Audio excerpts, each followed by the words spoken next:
Newn ni edrych nawr ar sut i ddefnyddio determinant fel ffactor graddfa. Felly i ddechrau, na jyst yn fras llunio gwrthrych ar yr ychelyn yma. Felly fan hyn dwi'n mynd i cael rhyw fath o siap. Neu ddweud ei fod e'n sgwar. A neu labelu hwn yn G am gwrthrych. A be ni am wneud yw ni am ddefnyddio matrix neu galw'r matrix yn M sy'n mynd i cael yr elfennau A, B, C, D. A ni'n mynd i trawsffurfio G gan ddefnyddio'r matrix M. Ac os dwi'n gwneud hwn, ni'n mynd i cael siap arall yn ymddangos ar yr echelyn fel hyn. A na galw hwn yn delwedd y gwrthrych G fan hyn. So fi wedi trawsffurfio G i D gan ddefnyddio'r matrix M fan hyn. A be ni'n gallu dweud yw bydd arwynebedd y gwrthrych a'r arwynebedd y delwedd yn mynd i cael rhyw fath o perthynas. So os dwi'n mynd ar arwynebedd y gwrthrych a'i lluosi fe gyda modulus determinant y matrix M, bydd ni'n cael allan arwynebedd y delwedd. Felly darganfod determinant y matrix trawsffurfio M fan hyn, lluosi fe gyda arwynebedd y gwrthrych, bydd ni'n cael allan arwynebedd y delwedd. A bydd hwn yn bwysig nawr wrth i ni edrych ar sut ni'n gallu defnyddio determinant fel ffactor graddfa. A mae hwn yn nodwedd pwysig bydd angen ni gwybod ar gyfer y determinant. Felly os ni'n edrych fan hyn, mae sgwar gyda cyfesurennau 1, 1, 3, 1, 3, 3 a 1, 3. Yn gyntaf, mae rhaid i ni cyfrifo gorneli delwedd S gan ddefnyddio'r matrix M, ac yna mae angen i darganfod arwynebedd y delwedd S. Felly i ddechrau, dwi jyst yn mynd i llunio cyfresennau y sgwar S fan hyn. So os mae pob un ar draws yn mynd i cynrychioli 1, ni gyda'r 1, 1, sef fan hyn. Mae gyda ni 3, 1, sef fan hyn. Mae gyda ni 3, 3, sydd fan hyn. Ac yna mae gyda ni 1, 3 fan hyn. So mae gyda ni sgwar fan hyn. Na jyst rhoi mewn yr ochrau fel hyn. A dyma'r sgwar a na i labelu hwn yn S.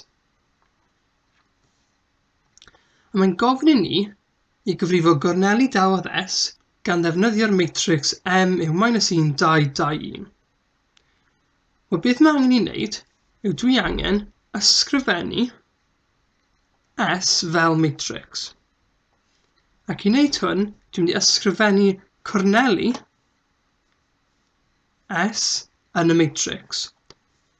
Bydd yr un cyntaf yn mynd i fod yn 1, 1. So cyfresennau y corneli, so dwi'n mynd i cael 1, 1, a dwi'n rhoi 1 fan hyn, 1 fan hyn. So res cyntaf bydd yr ychelyn X, ar y ail un bydd y cyfresennau Y.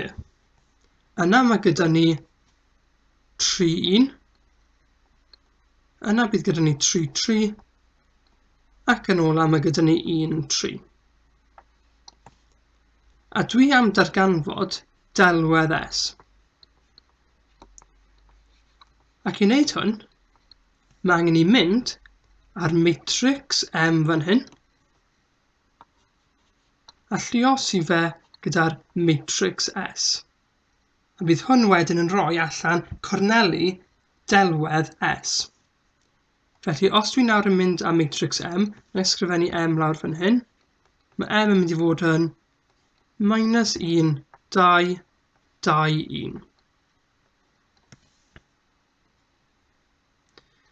Ac felly, os dwi nawr yn cyfrifo M lluosi S, bydd hwn yn rhoi delwedd yn hafal i -1, 2, 2, 1. Lluosi gyda 1, 1, 3, 1, 3, 3, 1, 3. Os dwi'n wneud hwn, ni'n mynd i cael y delwedd allan i fod yn -1 lluos i 1 a 2 lluos i 1, sef 1. Ni'n mynd i cael -1 lluos i 3, sef -3, a 2 lluos i 1, sef -1. -1 lluos i 3, a 2 lluos i 3 sy'n mynd i roi 3, -1 lluos i 1, a 2 lluos i 3 sy'n mynd i roi 5. Yna ni'n mynd i cael 2 lluos i 1, sef 2, a 1 lluos i 1, sef 3. Yna ni'n mynd i cael 2 lluos i 3 yw 6, a 1 lluos i 1 yw 7. 2 lluos i 3 yw 6, a 1 lluos i 3 yw 9. Yna 2 lluos i 1 yw 2, a 1 lluos i 3 yw 5. Felly nawr ni wedi gweithio mas, dyma yw'r matrix sy'n cynrychioli delwedd S wrth ni trawsffurfio gyda'r matrix M. A beth dwi am wneud yw plotio y pwyntiau yma. Felly na i mewn lliw gwahanol fan hyn. Yn gyntaf ni'n mynd i cael 1, 3, sef fan hyn. Yna ni'n mynd i cael -1, 7, sy'n mynd i fod fan hyn. Yna ni'n mynd i cael 3, 9, bydd hwn fan hyn. Ac yn ola, ni'n mynd i cael 5, 5, bydd fan hyn. Ac yna os dwi'n llunio'r ochrau ar gyfer y siap yma fan hyn, ni'n cael allan y delwedd fan hyn. Ac felly nawr ni wedi darganfod corneli y delwedd, a ni'n gallu gweld bod e wedi trawsffurfio'r siap S i'r delwedd D fan hyn. Mae'n gofyn i ni nawr i ddarganfod arwynebedd delwedd S. Wel, dwi'n gallu gwneud hwn yn syml. Ni'n gwybod mae arwynebedd y delwedd bydd arwynebedd y gwrthrych lluosi gyda modulus y determinant o'r matrix trawsffurfio fan hyn. Ond beth dwi ddim moyn wneud yw dwi ddim moyn dangos hwn i chi a ddefnyddio fe. Fi moyn dangos i chi yn gyntaf bod yn mynd i fod yn wir trwy cyfrifo arwynebedd y ddau siap. Felly beth dwi am wneud nawr yw cyfrifo yn gyntaf arwynebedd y sgwâr S fan hyn. Felly arwynebedd y gwrthrych. Ac os ni'n gallu gweld, mae pob ochr gyda hyd o 2, gan ei fod yn sgwâr, ac felly gyfrifo hwn, ni'n mynd i cael 2 wedi sgwario sy'n mynd i roi 4. Felly nesaf nawr, ni'n mynd i edrych ar sut i gyfrifo arwynebedd y delwedd. Felly fan hyn, dwi'n mynd i fynd, ac yn gyntaf, dwi'n mynd i creu trionglau sy'n mynd o gwmpas y delwedd fan hyn. So mae gyda ni sgwâr yn mynd o gwmpas nawr y delwedd. A be ni am wneud yw i gyfrifo arwynebedd y delwedd yma. Ni'n mynd i fynd ati i gyfrifo arwynebedd sgwâr cyfan fan hyn. So os dwi'n highlightio hwn yn goch, ac ni'n gallu gweld bod 4 triongl yn mynd o gwmpas y delwedd. So dwi'n mynd i cyfrifo arwynebedd y sgwâr cyfan, tynnu ffwrdd y 4 triongl bach. Ni'n gallu gweld bod gan pob triongl yr un mesuriadau. So mae 2 yn mynd ar draws fan hyn. Ac yna mae 4 yn mynd fan hyn. Felly, arwynebedd y delwedd bydd, wel, hyd yr ochrau y sgwâr bydd 6 fan hyn. So dwi'n mynd i 6 wedi sgwario, ac yna dwi'n mynd i tynnu 4 lot o'r trionglau, sy'n mynd i fod yn hanner lluosi 2 lluosi 4.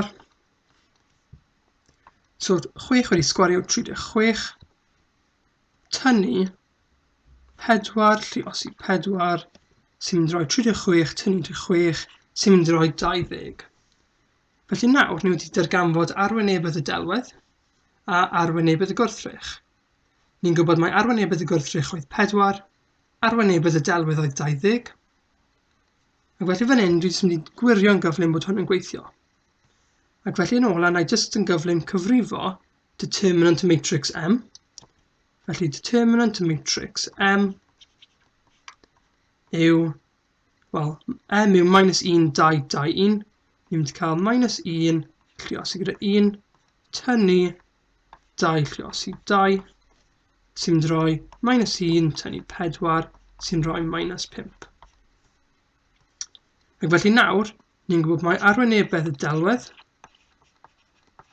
yw arwynebedd y gwrthrych, sef 4, lluosi modulus y determinant o'r matrix M.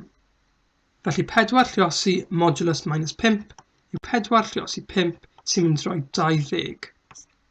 Ac felly fan hyn nawr, ni wedi dangos mae'r fformula yn rhoi 20, ond hefyd ni wedi cyfrifo'r arwynebedd i fod yn 20. Dwi hefyd yn mynd i ddangos i chi hwn ar GeoGebra yn gyflym. Felly yn gyntaf, na i jyst roi mewn y polygon sy'n cynrychioli y sgwâr fan hyn. So dyma'r sgwâr S, a ni'n gallu dweud bod ganddo fe arwynebedd o 4. Yna, os ni'n trawsffurfio'r siap, ni'n cael allan y polygon yma, sef delwedd y siap yma ar ôl trawsffurfio fe. Ac os dwi'n darganfod wedyn arwynebedd y siap yma, ni'n gallu gweld bod e'n 20. Felly ni'n gallu profi fe fan hyn gyda GeoGebra. Mae hwn lot fwy cyflym yn dyw hynna wneud o'r llaw. Ond mae'n bwysig bod ni'n gallu gweld sut i wneud e mewn fwy nag un ffordd. Felly newn ni nawr edrych ar enghraifft 2, lle mae matrix A, 4713, yn cael ei ddefnyddio trawsffurfio petrial sydd â chorneli a phwyntiau 0, 0, 3, 0, 3, 4 a 0, 4. Darganfyddwch yn gyntaf gorneli delwedd gan ddefnyddio'r matrix A, ac yna darganfyddwch arwynebedd delwedd Felly yn gyntaf, dwi'n mynd i roi corneli mewn matrix. Felly bydd cyfresennau X yn mynd ar y res cyntaf a chyfresennau Y yn mynd yn yr ail res. Felly mae gen i 0, 0, 3, 0, 3, 4 ac yna 0, 4. Y matrix ni'n trawsffurfio gyda yw A, sydd gyda elfennau 4, 7, 1, 3. I gweithio mas delwedd ni'n mynd i fynd ar matrix A a lluosi fe gyda matrix corneli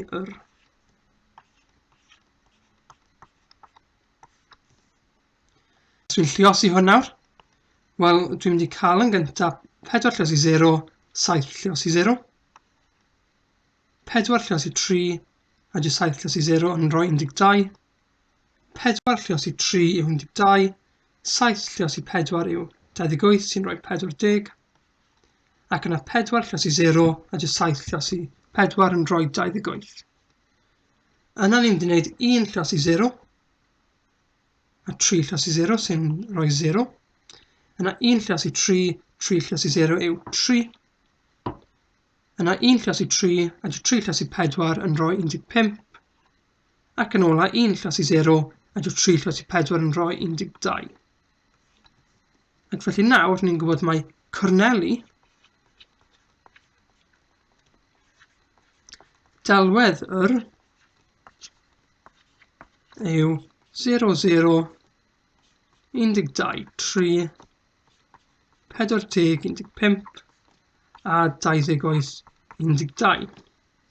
Felly os dwi'n mynd nawr i GeoGebra yn gyflym, dyma oedd ein siap gwreiddiol, ac ar ôl trawsffurfio fe, mae gyda ni'r siap yma, na i mynd mas ychydig, sydd wedi cael ei trawsffurfio i'r siap 4 ochr arall fan hyn.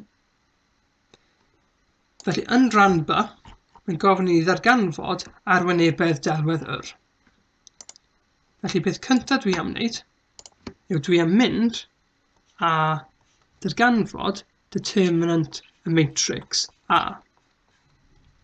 Os dwi'n gwneud determinant y matrix A, dwi'n mynd i cael 4 lluosi 3 tynnu 1 lluosi 7, sy'n mynd i roi 12 tynnu 7 sy'n rhoi 5. Nesa nawr mae angen i darganfod beth yw arwynebedd y gwrthrych.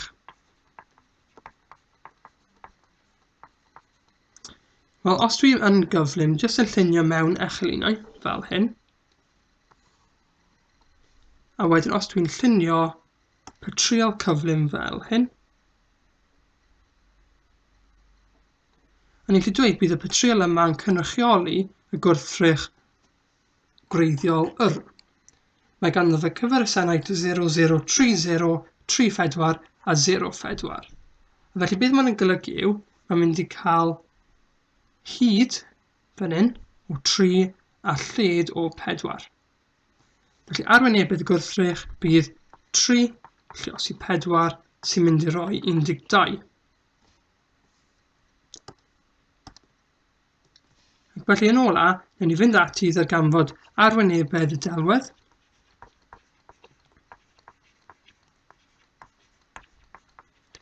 A bydd hwn yn hafalu arwynebedd y gwrthrych lluosi gyda modulus determinant y matrix A. Os dwi'n gwneud hwn, dwi'n mynd i cael 12 lluosi gyda 5 sy'n mynd i roi 60. A jyst gwirio hwn yn gyflym ar GeoGebra. Ni'n gallu gweld, os dwi'n mynd fan hyn, arwynebedd yr patrial bach fan hyn yw 12, ac yna arwynebedd y delwedd yw 60, fel ni wedi cael allan fel hyn. Ac felly dyma yw nodwedd bwysig iawn wrth i ni edrych ar sut i ddefnyddio determinant mwyn ddefnyddio fe fel ffactor y graddfa.